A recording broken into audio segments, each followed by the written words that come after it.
Shalom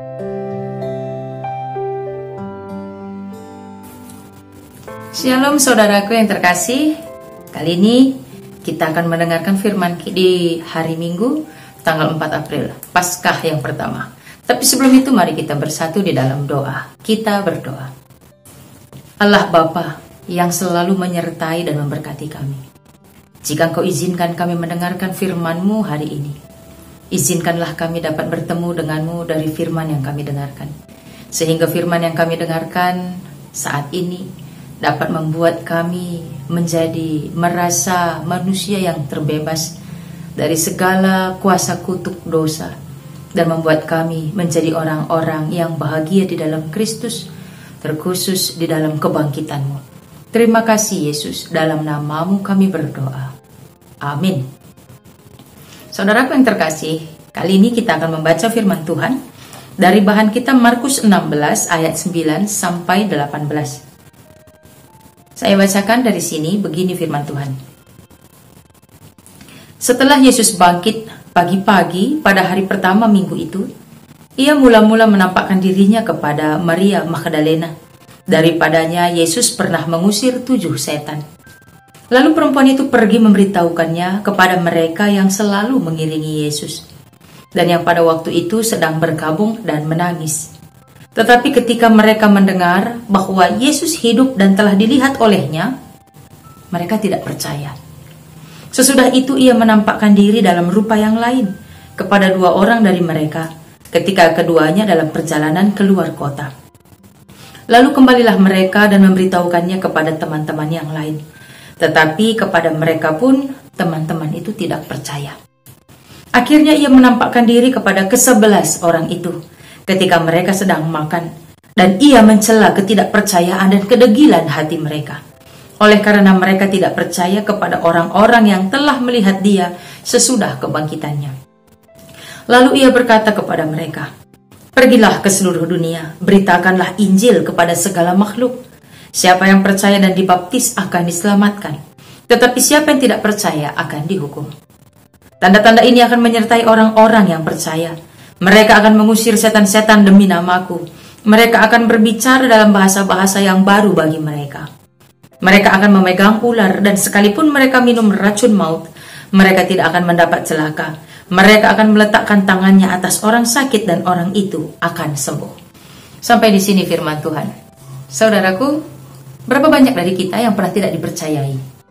Berapa banyak di antara kita yang pernah merasa kita tidak dibutuhkan? Berapa banyak yang ada di antara kita yang pernah merasa tidak ada gunanya hidup? Berapa banyak di antara kita yang merasa direndahkan? Maria kali ini juga merasa seperti itu. Maria dipercayai oleh Yesus untuk melihat dia pertama kali bangkit. Maria adalah saksi yang pertama. Tapi bagi orang Yahudi, kesaksian seorang wanita itu tidak bisa dipercaya. Karena wanita bagi orang Yahudi adalah makhluk yang rendah, bodoh, tidak dapat dipercaya. Ya, sehingga murid-murid walaupun mendengar berita itu, berita sukacita bahwa Yesus gurunya bangkit kembali, mereka tidak percaya. Kenapa? Karena itu kan wanita. Saudaraku yang dikasihi oleh Tuhan, mungkin ada juga di antara kita yang pernah mengalami pengalaman seperti itu. Mungkin sewaktu kita masih kecil, anak-anak, kita bercerita, "Tadi gini loh mak, tadi gini loh pak, gini tadi loh, betul loh." Lalu datang orang tua kita, "Alah, gimana ini? Mau percaya apa enggak? Ini pun masih anak-anak."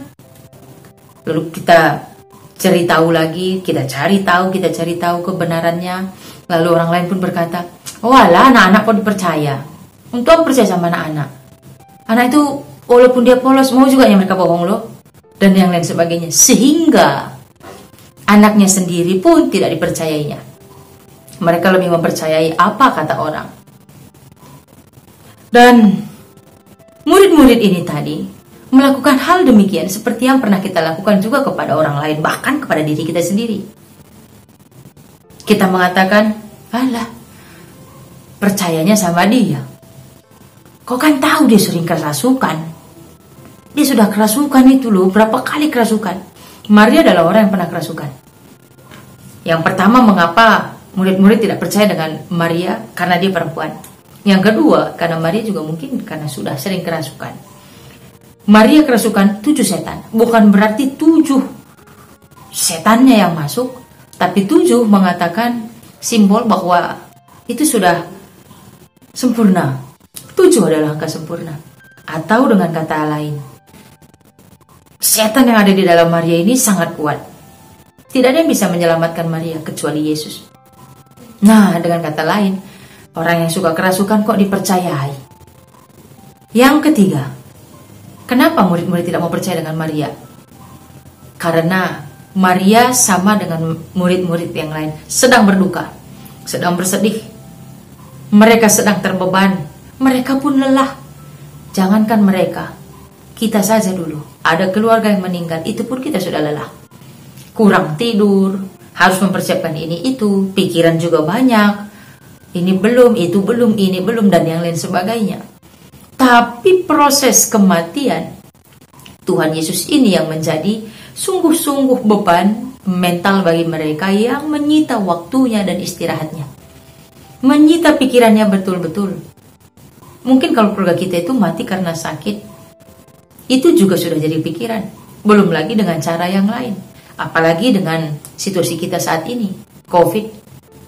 Saat keluarga kita yang kita sayangi meninggal, mereka harus meninggal dalam kesendiriannya karena tidak ada satu tangan pun yang boleh memegang tangannya yang sedang menderita. Itu pun menjadi beban pikiran kita.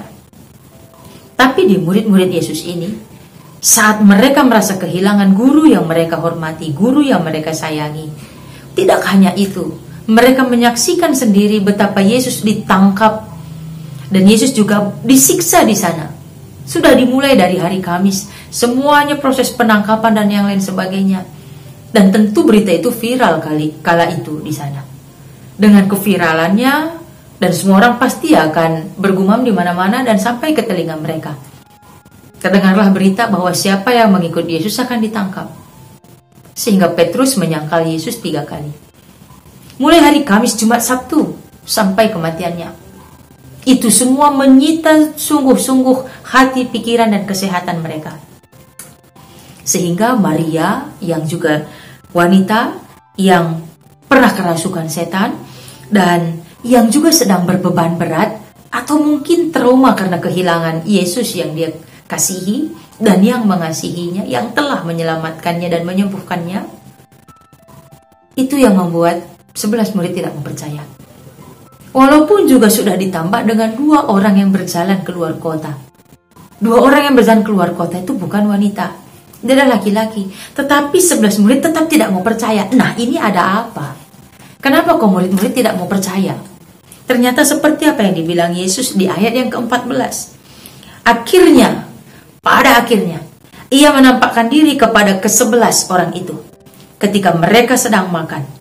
Dan ia mencela ketidakpercayaan dan kedegilan hati mereka. Saudaraku, dari Markus 10 ayat 5, mungkin bisa kita baca. Kedegilan hati disamakan oleh Yesus dengan kekerasan hati. Betapa kerasnya ternyata hati mereka untuk menerima berita bahwa Yesus sudah bangkit. Yesus sudah pernah mengatakannya. Pada hari yang ketiga akan bangkit, tapi mereka lupa. Mereka tidak ingat. Dan mereka diingatkan oleh seorang wanita, yaitu Maria Magdalena. Mereka tidak mau percaya. Oke, kalau begitu jangan Maria, jangan seorang wanita dan yang pernah kerasukan. Oke, aku pakai orang yang berjalan ke luar kota. Itu pun mereka tidak percaya. Ternyata Ternyata 11 murid itu merasa bahwa orang-orang yang menyampaikan berita karena kebangkitan Yesus itu adalah orang yang tidak layak. 11 murid itu merasa seharusnya kami yang pertama kali melihatnya. Bukan wanita itu. Bukan. Tetapi kami yang 11 orang. Sehingga Yesus pada akhirnya menampakkan diri, lalu apa? Mencela ketidakpercayaan dan kedegilan hati mereka. Yesus berkata dengan keras kala itu. Saudaraku yang terkasih, berapa banyak lagi orang yang kita butuhkan untuk mengingatkan kita betapa Yesus sangat mencintai kita. Berapa orang lagi yang dibutuhkan? Saudaraku, berapa banyak lagi orang yang kita perlukan untuk kembali menyemangati kita dan mengembalikan cinta kita kepada Tuhan. Betapa Tuhan kita itu adalah Tuhan yang luar biasa, yang penuh dengan kasih sayang dan pemaaf, sehingga kita kembali berjalan kepadanya. Apakah sampai Allah mencela kita nanti baru kita percaya padanya? Apakah sampai rumah, tanah, harta semuanya habis dahulu, kita hidup menderita dulu, baru kita tahu betapa bahayanya berjudi dan kita harus menghentikan judi?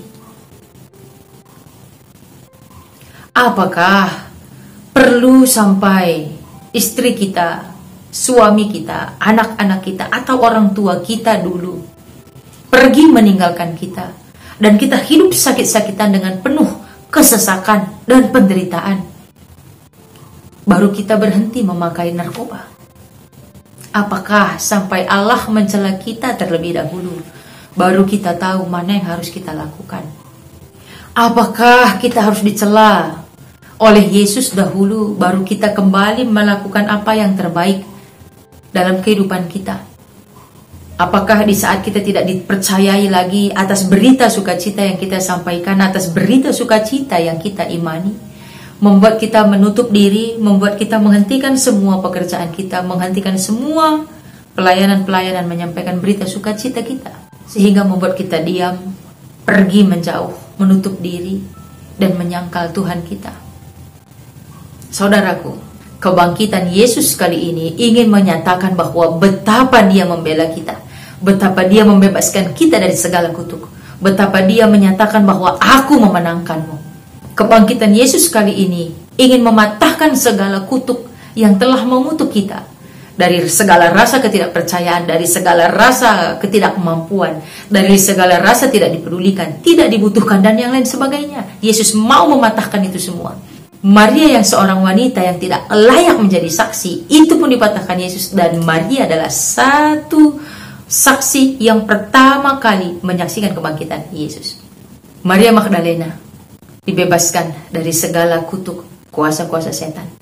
Maria Magdalena yang seorang wanita, dia dibebaskan dari segala yang mengungkung dia. Ternyata saudaraku, kebangkitan Kristus adalah yang membebaskan kita dari segala rasa takut, segala rasa khawatir, kesedihan, dan segala keterpurukan yang kita miliki. Kuasa kebangkitan Yesus itu ternyata sungguh-sungguh membebaskan kita.